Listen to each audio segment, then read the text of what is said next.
Welcome back, Professor Alex Frino. Can you please tell us a bit about yourself? Sure. I'm the Professor of Finance at the University of Wollongong and the Senior Deputy Vice-Chancellor. I'm an active teacher, I'm an active researcher in finance, and I have an administrative role to develop the global positioning of the university. Well, that's quite impressive. I still remember you at a time when you were a professor during conferences. You were always impressive. You've always had a major contribution in finance.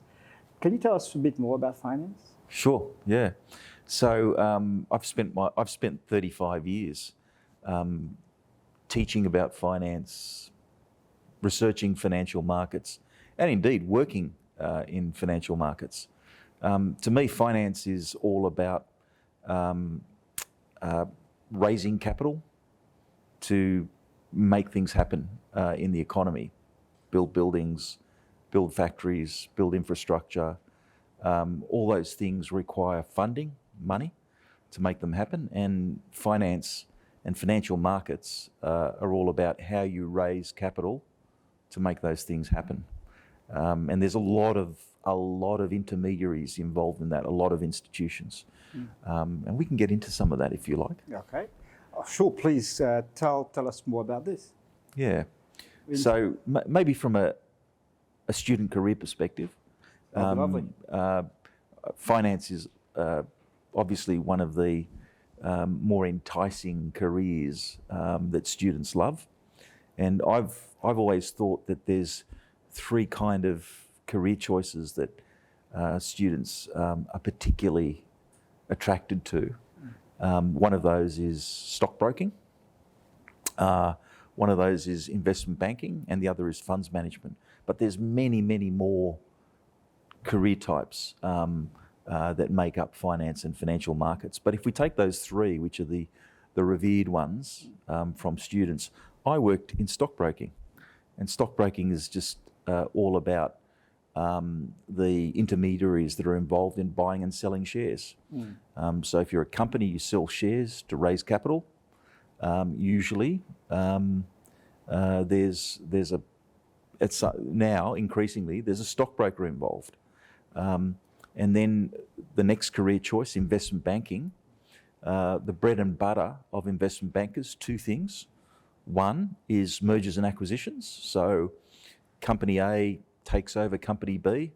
You need someone who's going to advise on an appropriate price, a financial strategy for the acquisition, and then execute the acquisition and get involved in the negotiations and the processes that you undergo in an M&A, mergers and acquisitions. So that's one of the bread and butter elements for investment bankers. The other is capital raising or initial public offerings, listing on stock exchanges. So investment bankers will advise companies who want to seek additional capital as to the best way of doing it. I have a question for you on IPOs, right? Yeah. So I hear you can make a lot of money on IPOs. How much can you make in a day, on a good one? There's no free lunches in finance. Come on, you know better than that. There's no free lunches. There's no money machines. But there used to be. It used to be thought that if you could get in on every IPO that is being brought to market over a 1 year period, every single one, and then flip it within days of acquiring shares through an initial public offering, that you could make considerable sums of money over those few days in the order of 10 to 20%. I think that's a furphy. The problem with that strategy is, one, it means that you have to be able to get in on all the IPOs. Obviously, some IPOs are hard to get to participate in, or you only get very small allocation of shares. They're the ones that will do extremely well, and the ones that are easy to get shares in are the duds. So so there's a theoretical and then there's the reality. But anyway, so the second career choice we were talking about was investment banking, and then there's the third career choice, which is funds management or money management, and that's where you either take the savings of individuals directly or wholesale savings from various institutions, and you invest those on behalf of the customers. So stockbroking, investment banking, funds management, everyone used to want to be an investment banker first, a stockbroker second, and if they couldn't get into those two, would settle for funds management. The world's changed, but they're still the three most revered careers in finance. And obviously, people want those careers because they pay really well. So that's a driver of student choice. So when you're saying paying very well, I remember watching a documentary where a financier was talking about he made, say, 200 million on a project, okay, but he built nothing. So nobody can see what he's done because he was just a man behind doing all this. But he says an engineer will get paid maybe 5 million, but they can see all the magnificent architectural design that they've done. Is it true in Australia or anywhere for people to earn that kind of money, or what would be a realistic sort of sum of money that some good managers will get? It changes all the time. That's a tough question. Different financial centres pay differently. In the late 90s, early 2000s, there was an attempt by major global banks to pay a global rate. It didn't work. So that's a very difficult question to answer. But we do know that those three careers do pay extremely well, and people that work in those areas are the highest earners. And what about hedge fund managers? Are they any good? Or? Well, I think hedge fund managers are just part of the money management sector, that they invest in alternative assets. So rather than traditional stocks and bonds, they'll chase all kinds of derivatives or futures options, exotic derivatives in seeking to make money. And another important difference between traditional funds management and hedge funds is hedge funds only promise that they'll make money. Whether they do or not depends on how skillful they are, but they only promise they make money. Whereas typical fund managers, or the traditional fund managers, try and outperform an index.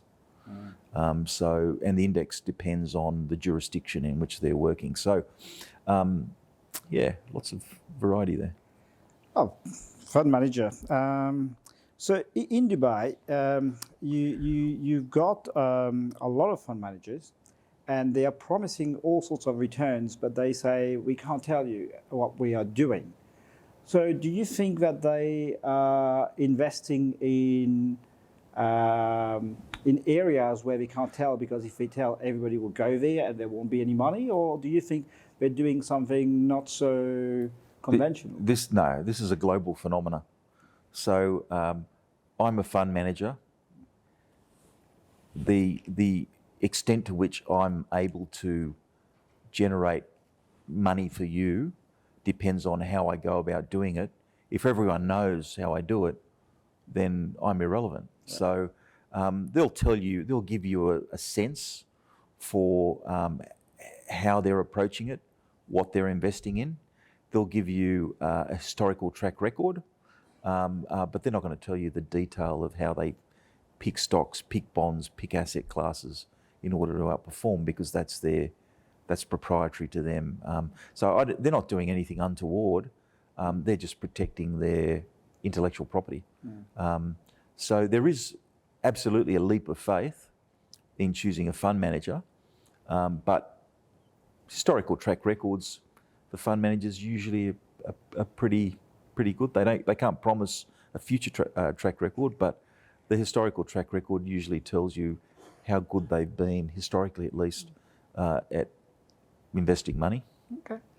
So you've been advising students, academics, mentoring lots of academics in your career, and you've seen students over the last 30 years doing very well in some areas, and you've seen the career trend changes in our field as well.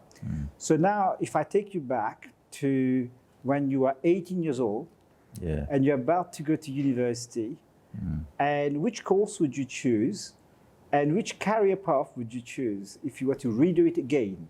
Yeah. So I, as an undergraduate student, I studied accounting and economics. I was always interested in working in finance. And when I finished my studies, I did go to work in finance. I went to work in stockbroking. I loved it, but I loved being an educator more.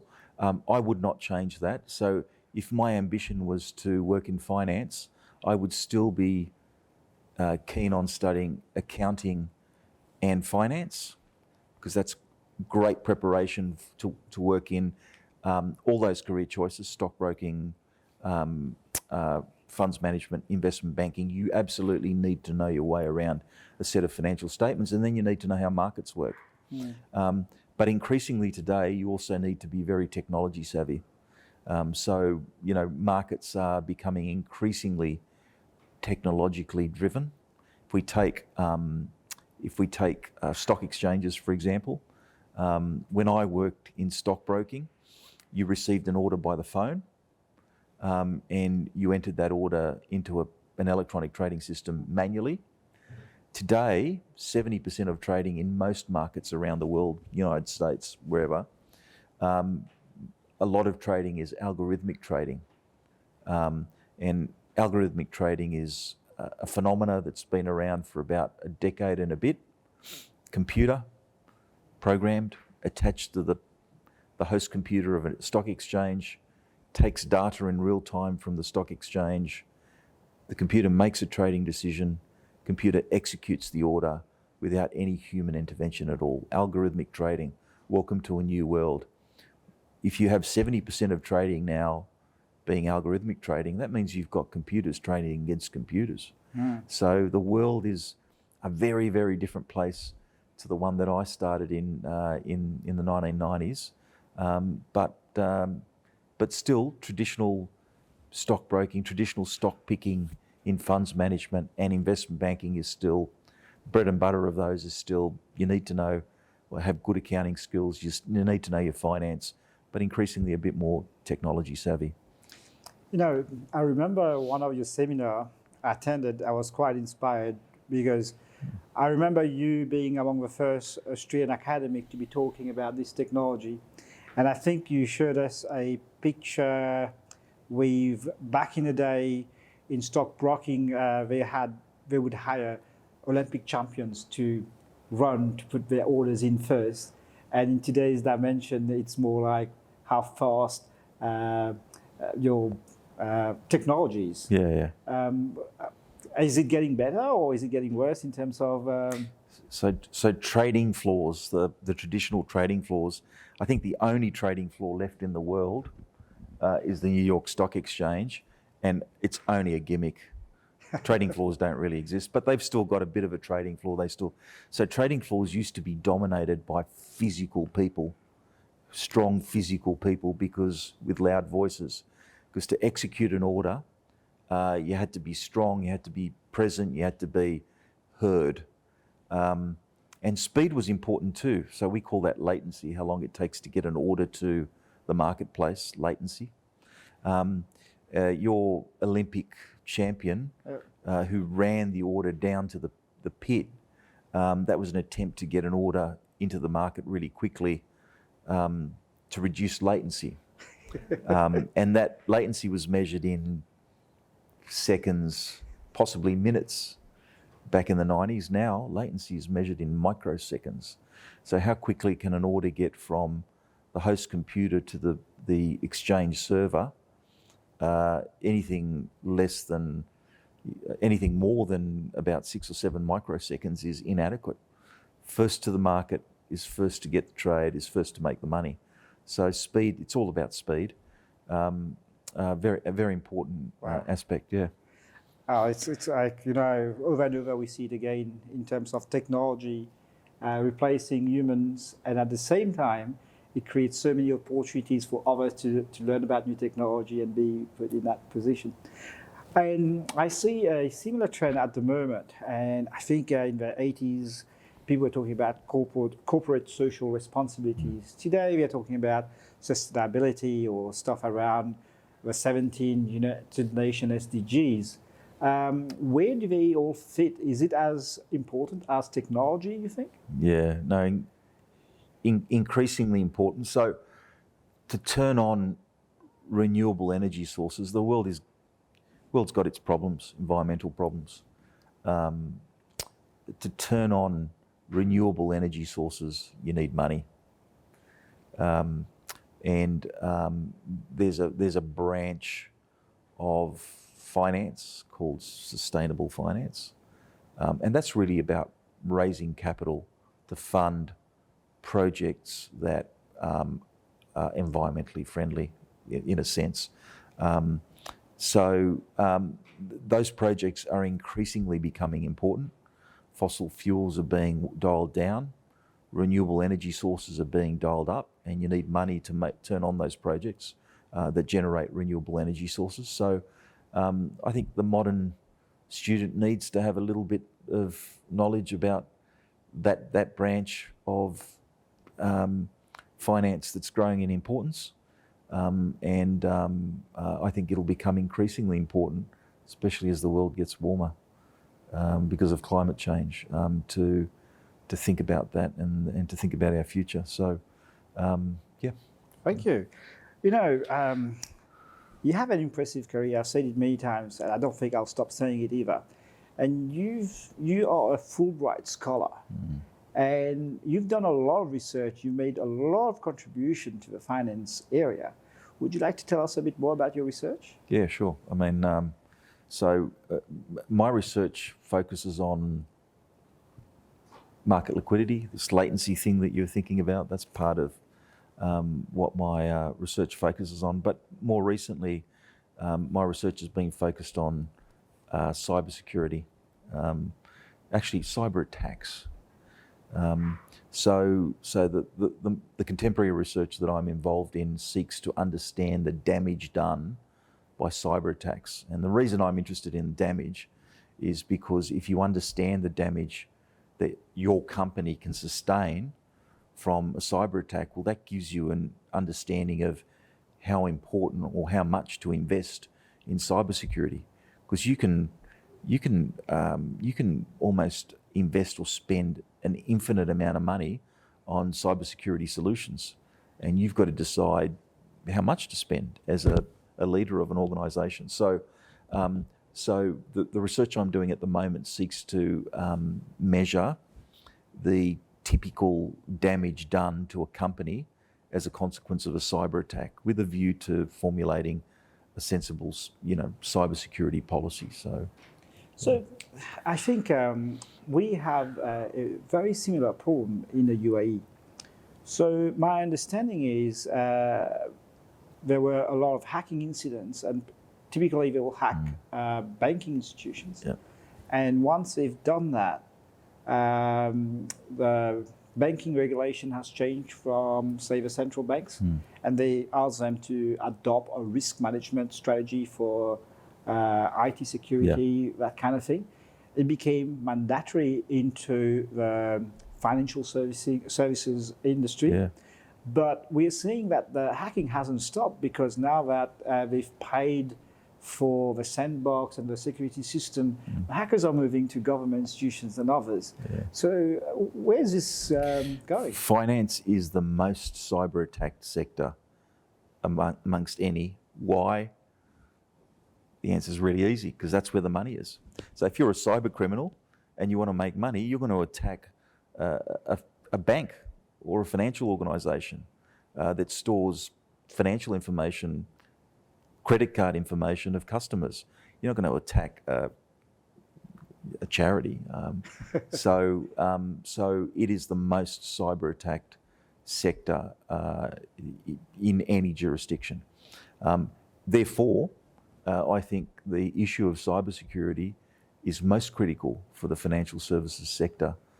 They need to get on top of it. And the other thing about the financial services sector is, when there's a breach that occurs, a breach to a bank, that's a really serious thing. I mean, the damage, the money that the criminals can get away with is enormous. breach to a university, I don't think the damage done in that instance is as great. Well, there's no way it can be as great as a bank. So yeah, that's a little bit of perspective on the issue. I was talking some bankers in, I think, Ethiopia, and I was telling them about the importance of having a risk management and doing a sandboxing, etc., to protect them. And they look at me and they say no, and I said, why not? Like, we have restriction on foreign exchange. So no matter what we do, we can't get it out of the country. We'll stay in the country. Do you think sometimes regulations coming from the government can protect? No. I think that cyber criminals are very, very clever, and they're always 10 paces ahead of any regulator. And if there's an electronic processing that's involved in anything, any rule that attempts to stymie the processing, cyber criminals will work out a way around it. So I don't think government regulation is the key.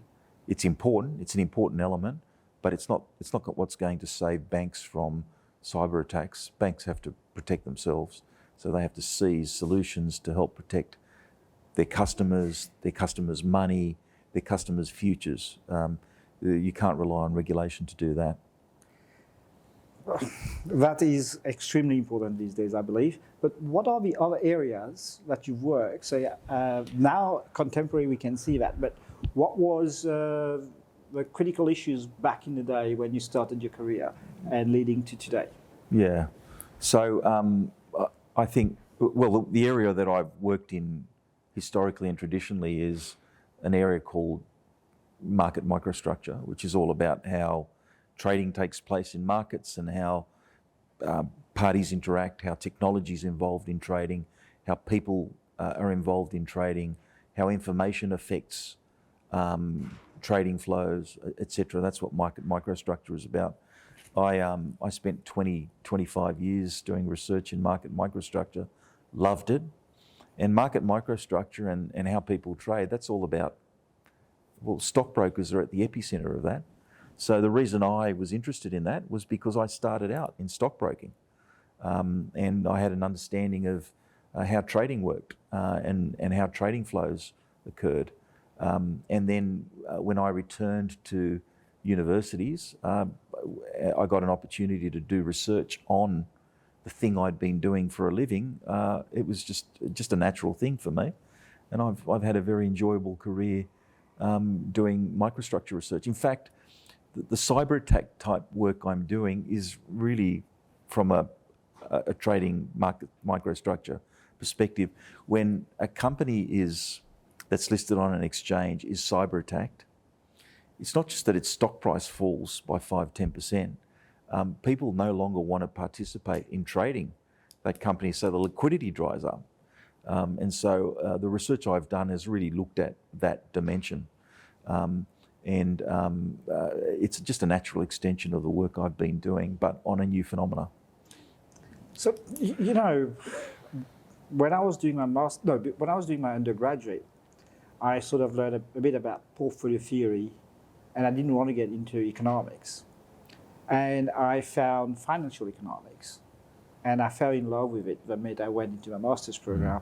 25 years later, I'm still here. So there's one thing that I always wanted to do right before I start my master's program. At the back of my mind, I thought, I will make so much money learning how to trade in a master's program that by the time I'm done, I'll be multimillionaire and will be retired in no time. And then I went through the program. I learned about, say, no, you can't, efficient market hypothesis and all the rest. I'm still working. What would you say to anyone starting their career, students thinking about finance, that they will become rich, etc.? And what are the ways to make money to have a decent living out of finance? So let's start off with what we teach finance students in the first year.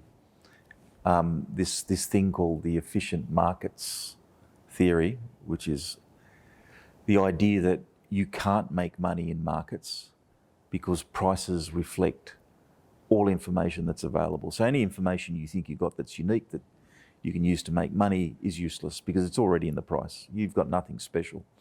Well, we teach that to students in first year, and then we challenge it every year after that. There are some markets that are hyper efficient. I think foreign exchange markets are hyper efficient, the most heavily traded markets that exist. But then there are markets that are very inefficient and that people and institutions direct their attention to because there's money-making opportunities. So this is, for example, stocks that are not the biggest on any exchange and hyper-traded, but something a bit smaller. Yep. There's a lot more uncertainty about its value. There's information is not as readily available, and so there are segments of the stock market in which market efficiency is just nonsense. But then there's other markets in which market efficiency doesn't apply as well. So the key to making money in financial markets is to identify those markets and identify strategies for making money in those markets. And if I knew the answer to that, I wouldn't be talking to you and doing this tape. I'd be out there trading on that idea. Yeah. So I like you, I felt the same way. But recently, when I moved to Dubai, I saw, when the information asymmetry, which is in the stock market where you have all this technology around you, everybody has the same information and you can't beat them, right? But in real estate market, that is different because as long as it's not traded on the exchange, but if you can buy a house, sometimes you don't have the same information set than the others. So in that sense, there is a market. And if you followed, say, the Dubai property market, at some point, it goes up by 100,000 dirhams per month if you know how to select your asset properly. Yeah, so let's talk about that. So the idea that there's information asymmetry, that's like this word. These are words that we use when we teach students, but it's really simple. It's, there's an asset. That asset can be anything, a share, a house. One person knows the true value of that asset. One person doesn't. The two trade. When someone who knows something trades with someone who doesn't know anything, that person makes the money, the other person loses money. Simple. Because the only time the person that's in the know will trade is when they can make money. So the key to being successful in financial markets is to work out whether you're in the know or whether you're not. That's just an old adage. Yeah. I know that as a finance professor, you already have, because by default, the Australian academia have a superannuation fund. So do you, as a finance professor, manage your fund, or do you leave it to the experts? And what are your concepts surrounding self-managed super fund? Yeah. So as finance academics, I think we can't help ourselves, and we all trade. You can't be teaching trading and not doing it. You'd be a hypocrite if that was the case. But there's limits to it. I don't have enormous amounts of time to develop trading strategies, and so the greater part of my savings, for example, my super, that's just handed over to a money manager who invests in developing strategies. If I just don't have the time to devote to effectively securing my retirement. And that's the reason they exist. Yeah, because it's a full-time job. It is a full-time job. Monitoring and you name it. Yeah. Now, where do you think the trends are these days in the financial markets or for finance in general? So can you elaborate? So the market trends. So how will things change? Yes, because let's say you look at today's world, people are focusing on digitization, sustainability, and then you'll find companies trying to be labeled as environmentally friendly. They are adopting all environmentally friendly products, and they need financing. And in the financing, because it's cheaper, they want to do that because it's got a cost initially. And where's the benefit? The benefit is long-term. So their share price will go up. And companies that don't invest short-term will get a value destruction and they will disappear in the long term. Yeah. So with that sort of trend in sustainability, the private sector is looking for students who's got the knowledge in sustainable finance, and then they are being hired prior to the others. Do you think that is a valid notion? I mean, we're returning to the theme sorry. that I was in, that we discussed before. But I think there's no doubt that sustainable finance and understanding it, and that particular segment of financial markets will continue to grow and thrive. So fossil fuels still dominate in markets. Oil, coal. Coal is Australia's second biggest export. Our biggest export is refined oil.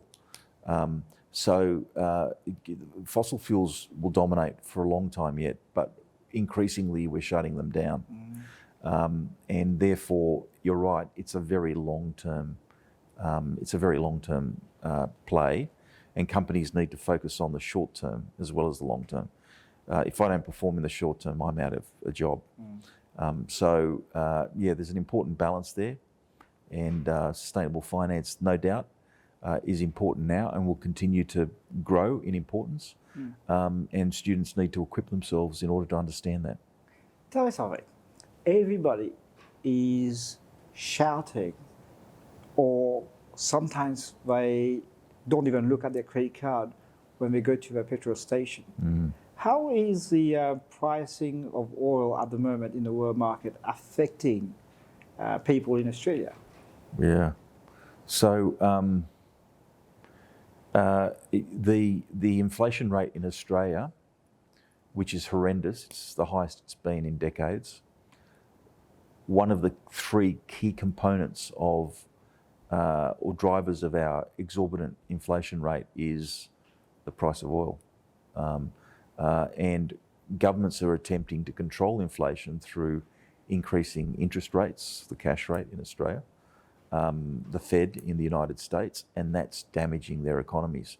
So the price of oil, which is still one of the dominant energy sources, is having a very, very pervasive effect on the US economy, the Australian economy, global economies, and will continue to do so because it's fossil fuel. There's a finite amount of oil in the world. Some of it's not discovered, but it's finite, and we continue to consume it at huge levels. So there will be a point where we run out of oil. There will be a point where we run out of fossil fuels. And so increasingly we need to think about how we wean ourselves off those and move into renewable sources. So electric cars that are powered not from electricity that's produced through fossil fuels, because that's just silly, but electric cars that are powered by electricity that's generated through renewable energy, solar power, wind power, and on all those alternative energy sources. So sustainable finance, that's about that, and it's critical. Yeah. It's funny because here, when we moved here some time ago, oil price, when you fill up your tank, you don't bother because it's not a bother. And recently we've seen the price has increased here as well. So I would say on a full tank, it has increased by approximately, depending on the car size, approximately 100 dirhams. So that's a major. And on one hand, oil price increase may not be good for the community. And there is the same sort of situation here with inflation, interest rates, etc. But On the bigger picture, though, because UAE is a major exporter of oil, so there's benefits coming for the country at the moment in terms of that. So you see a lot of developments happening in Dubai and the UAE in general because of we sell oil, so it's a good thing. And how about the interest rate situation? Is it alarming in Australia because it's about 4.99%? Global interest rates are alarming. The good news is that the inflation's, I wouldn't say it's under control, but it's diminishing from very high levels. And it'll probably continue to do so. But central banks around the world are very vigilant. And if they sense that inflation will start to creep up again, or they see it creeping up, they will not hold back in increasing interest rates further. But I think in the next year to two, reserve banks and central banks will continue to be vigilant, will continue to hold interest rates high, and if they sense inflation, if they see inflation start to creep up, will increase rates. I think it'll be a while before we see interest rates fall as a consequence. But time will tell. What I'm noticing is, simple basic financial mathematics says interest rate goes up, value goes down. But I'm seeing there's a lot of resilience in the market because despite them increasing, the real estate prices are still rocketing up. So what's happening currently in the world market? Or why is that thing? Do you think it's something to do with COVID or what is it? Yeah. So real estate's a very unique kind of thing. And again, it's a finite resource. There's only a finite amount of real estate. Actually, there's a very finite amount of real estate that people really want, right? Everyone wants to be near a body of water. Yep. And that real estate, its price is huge. And then real estate that's in the middle of nowhere, well, no one wants to touch it, right? So real estate has a finite, there's a finite amount of real estate, especially real estate that people want. World population's growing, migration's growing in many different countries, including Australia, and that puts pressure on interest rates. So that puts pressure on real estate prices, regardless of what interest rates are. People need somewhere to live, and they will not hold back from borrowing money to buy a place to live if they need to, or indeed rent. But even if rentals are growing, then investors will step in and put pressure on real estate prices because they need to acquire real estate to rent out. So it's a vicious circle. But the idea that when interest rates ratchet up, property prices should fall is just a misnomer. Property prices are not driven by interest rates. They're driven by supply and demand for the property. That's influenced a little by interest rates, but it's not the core driver. It's been a pleasure to have you at the University of Wollongong. We look forward to see you next time. And bon voyage. Thank you very much. It's been fun being on the show.